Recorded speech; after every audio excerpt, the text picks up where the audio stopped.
Disclaimer, all characters, companies and events in this material, even those based on truth, are entirely fictional. I do not take responsibility for your own research in cognitive dissonance. It's not meant for naive willing to stay naive, nor people who wanted the drugs and blame it on me. Enjoy. Have you ever tried Coke? Liquid or powder? We don't need to go into details, and I'm not judging.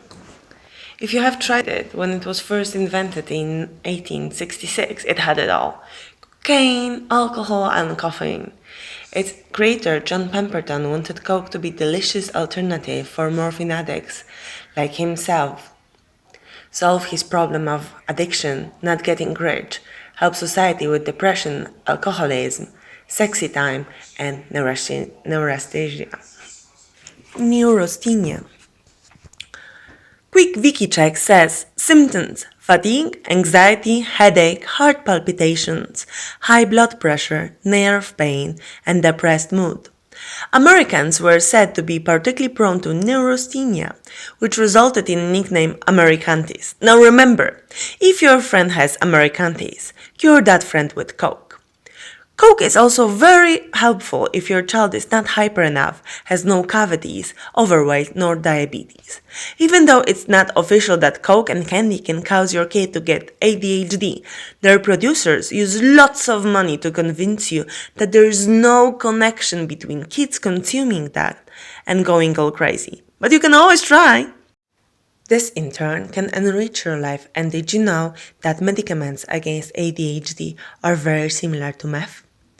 If you want to protect your kids from street drugs, hook them on prescription drugs and support Big Pharma so they can support war on drugs. And if you act nice, your kids might give you some so you are on the same page energetically.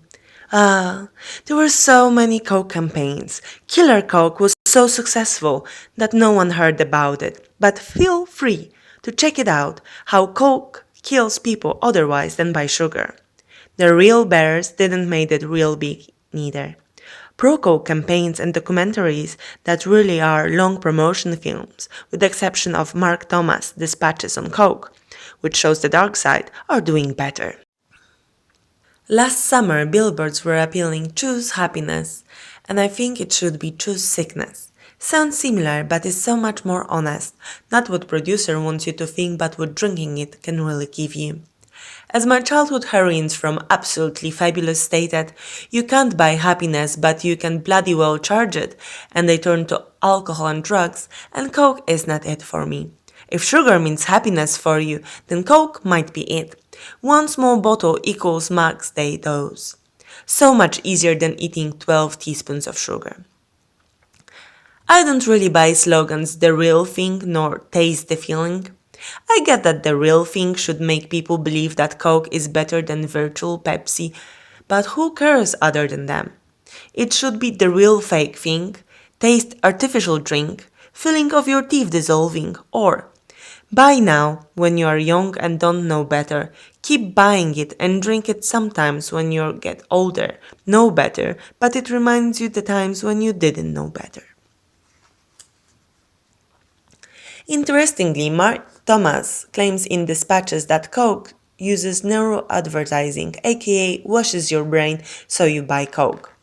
After he dug up all the dirt about Coke and asked the company for comment, they guilt-tripped him for doing harm to all people working for Coke, admitted they are not perfect but trying their best, accused him of twisting and misrepresenting facts, and invited people to make their mind only after visiting the website www.gettherealfacts.co.uk. So I did. Surprisingly to little naive me, it sended me not to facts, but to cheesy commercials that appealed to my feelings. What was scary, they worked! I ended up eating dinner with my family almost like in the commercial, and we drank Coke. And I don't even like Coke, and I know it's evil. Whenever you fancy something dark and evil, you can always call your buddy Darth Vader and drink a Coke. Coke is so dark and evil that next day after Martin Luther King called for not buying of it, he got killed, and Coke still used his name to promote the drink.